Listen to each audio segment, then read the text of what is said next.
profesor, doktor umpamane, ahli kimia, itu pintar, bisa membuat bom atom, bisa membuat bom nuklir, ya. Nah, kalau orang ini tidak paham tentang agama, maka ia tidak menjadi baik, menjadi perusak.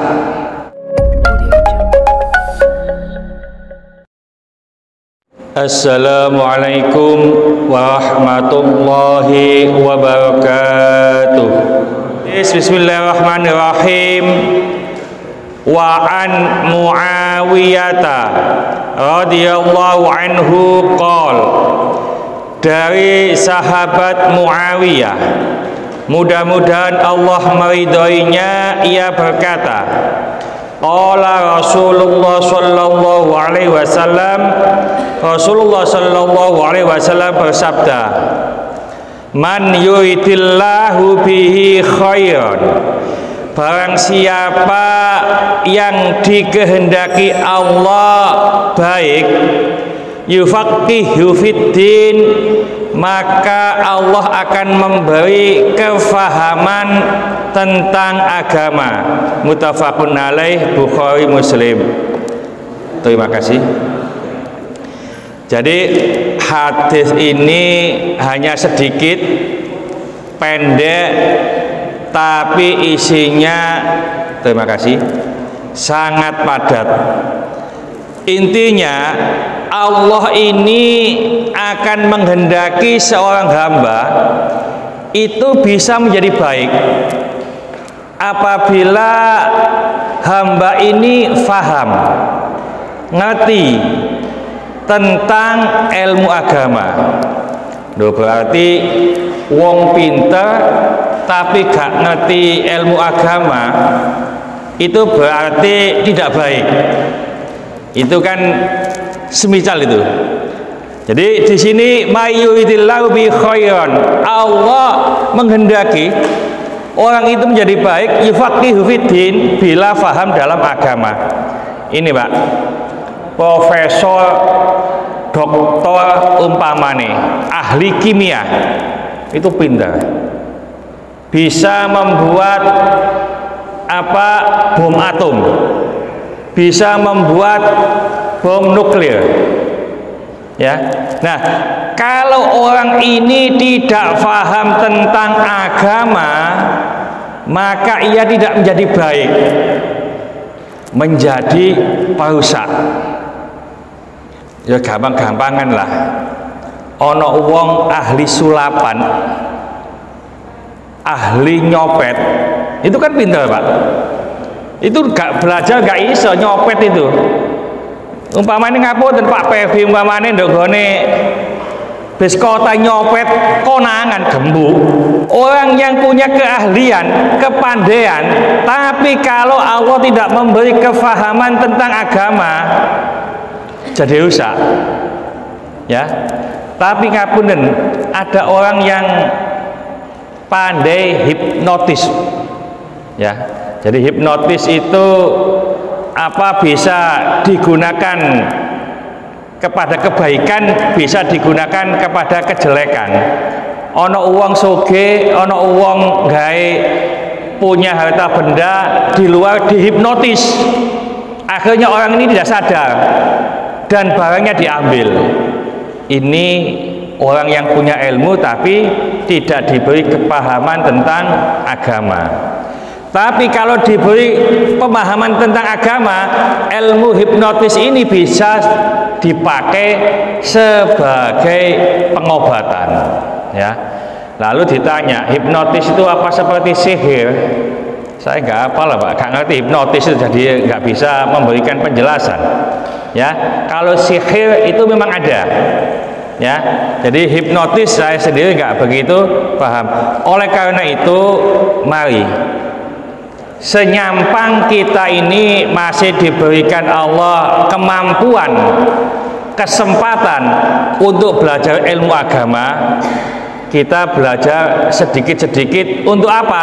Menunjang ilmu yang kita miliki. Allah akan memberikan kebaikan kepada seseorang apabila orang itu fakih itu tidak hanya pandai, Pak. Fakih itu ngerti dan ngelakoni, ya, ngerti dan ngelakoni. Karena apa? Amal itu tidak dielmoni, gak diterima.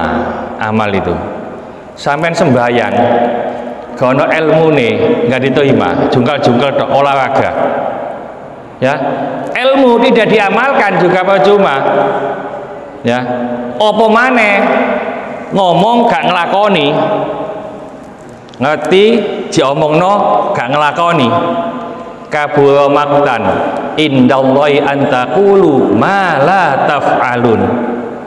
Marahnya Allah sangat besar terhadap siapa?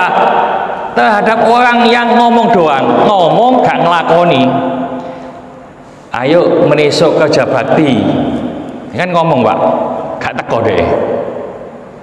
Ayo coh urunan coh, kanggo apa?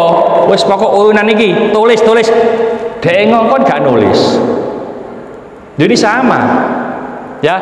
Jadi ngomong gak ngelakoni, ngejak gak ngelakoni, ya. Kabura maqtan indallahi an taqulu ma la taf'alun. Jadi kalau punya ilmu itu harus diamalkan. Nah, kalau amal harus ikhlas, ya. Kalau nggak ikhlas nggak diterima amal itu. Makanya di kitab Bidayatul Hidayah Imam Al-Ghazali, ikhlas itu yang tertinggi, ya. Bahkan di Al-Quran disebutkan mukhlisin itu tidak bisa digoda oleh iblis. Orang yang mukhlis, orang yang ikhlas tidak bisa digoda oleh iblis. Yang lainnya masih bisa. Jadi kalau di Bidayatul Hidayah itu ada orang yang berbuat baik, maka kebaikan ini dibawa oleh malaikat ke langit yang pertama. Di sana karena nggak baik dibuang, bahkan sampai ke langit yang ketujuh, ya, semuanya sudah bagus tapi nggak ikhlas, dibuang. Jadi ikhlas itu memang karena Allah dan tidak untuk siapa-siapa. Jadi mumpung di masjid ini banyak kajian-kajian, maka perlu kita tingkatkan kemampuan kita untuk belajar ilmu agama, utamanya ilmu agama yang diperoleh dari guru. Jadi tidak mencari-cari karena ada istilah, ada makalah. Orang yang belajar tanpa guru, gurunya adalah setan. Nah, maksudnya bagaimana ini? Begini, Pak, makalah yang demikian ini. Contoh umpamanya, kita ada buku atau kita buka sesuatu di Google umpamanya, lalu ada sesuatu yang harus terjawab, terus dijawab dewe, paling gak popo bae ngene iki. Nah, paling gak popo ngene bae ini, itu setan. Was-was. Belajar yang paling baik itu seperti belajarnya Rasulullah Shallallahu Alaihi Wasallam dengan malaikat Jibril.